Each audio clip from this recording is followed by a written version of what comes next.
Hey there, Kootenai Pirates. How you doing? Last time I talked to you, we were on Chapter 7. Help! When Jack and Annie were rescued by none other than the octopus. That is right. Could you imagine being rescued by an octopus? Jack and Annie, were they scared of the octopus? Or were they not scared of the octopus, and why? Sort of a tough one. Because in the beginning, Jack was super scared. Petrified is a great word for that. Of the octopus. But then Annie shared with him what? That the octopus didn't want to hurt them at all. That he was saving them. That is crazy. An octopus is going to save someone? Just as they were feeling okay, something happened at the end of Chapter 7. Do you remember what it was? That's right. They heard a horn blaring, and the HMS Challenger was heading toward them. So, looking at our title of our next chapter, Monster of the Deep, my guess is the men are pretty concerned that the monster is trying to hurt them, just like Jack thought. Let's read on and find out what happens in Chapter 8, Monster of the Deep. Sailors were on the top deck. They were yelling and pointing. The giant octopus loosened its hold on Jack and Annie. "The ship!" Jack gurgled before slipping underwater. His head popped back up. "Swim to the ship!" he shouted to Annie. Jack and Annie started swimming. The sky was still covered with clouds and the sea was still rough. But arm over arm, they swam until they got close to the ladder on the side of the ship. "Ahoy!" someone shouted from above. Jack looked up and saw Henry and the professor standing at the top of the ladder. "Climb up!" yelled Henry. "Hurry, children! Hurry!" cried the professor, "before it comes back!" Jack swam as fast as he could to the ladder. He and Annie got there at the same time. They pulled themselves onto the ladder and climbed. When they reached the top, Henry and the professor helped them onto the deck. Henry wrapped wool blankets around them. "Thank goodness you are saved," said the professor. I thought you were below and in the hold," said Henry. "How did you end up in the water?" "The storm, the waves," gasped Jack, shivering. "The waves threw us overboard," said Annie. "Why were you up on deck?" said Henry. I was seasick," said Jack. "I followed Jack, and big waves came crashing down and washed us into the water," said Annie. "Our life vests saved us at first," said Jack, "but then they came off." "Then the octopus saved us," said Annie. "That monster saved you?" asked the professor. No, not a monster," said Jack. "A giant octopus." "Yes, the monster of the deep. I do not think it saved you, boy," said the professor.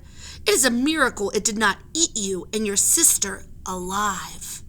No, he's not a monster. He didn't try to do any of that," said Jack. "He did save us," said Annie.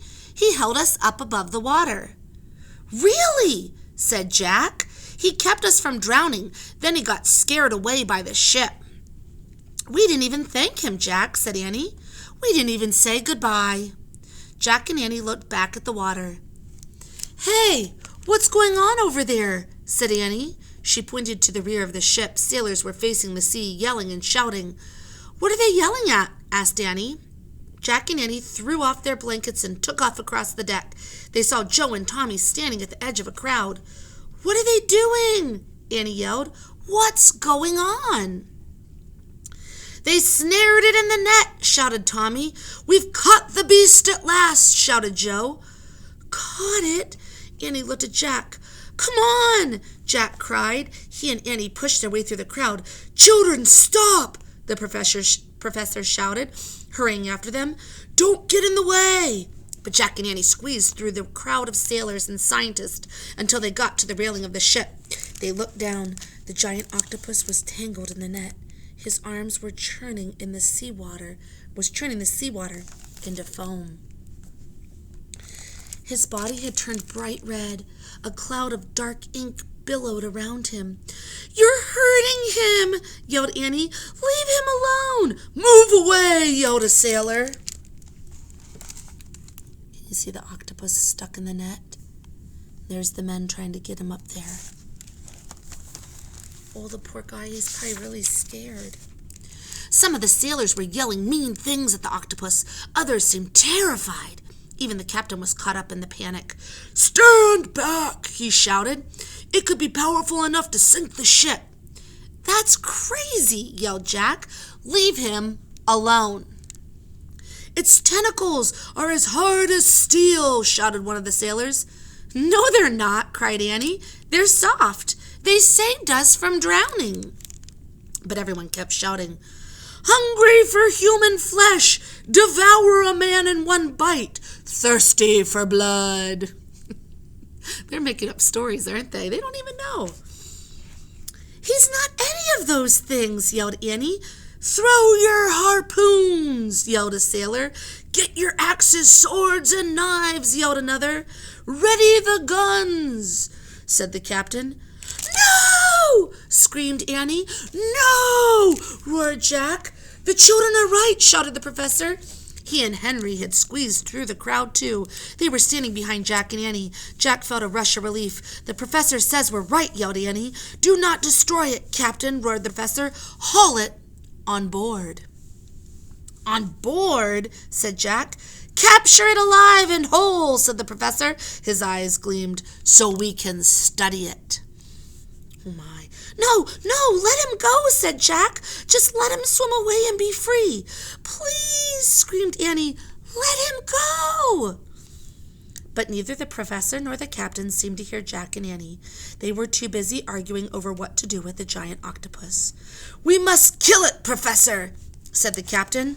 "It could grab the hull and drag the ship down to the bottom." Sounds like he's a little misinformed. "But science needs it alive," said the professor. At least till we have examined it." By now the octopus had gathered its long arms around itself, as if for protection. Annie burst into tears. "Henry, help him," she sobbed. "Don't let them kill him or capture him." Henry looked upset too. "Excuse me, sirs," he shouted. "Excuse me. The girl is right. We should let him go." But no one listened to Henry either. "Jack!" cried Annie. She grabbed Jack. Tears were streaming down her cheeks. "Save him! We have to save him!" "What can we do? We've tried everything," said Jack. Then he remembered. His own words helped him remember, and Jack knew exactly what to do. Oh, man. I guess you'll have to tune in tomorrow for Think, Chapter 9. Have a great one. Can't wait to see you tomorrow.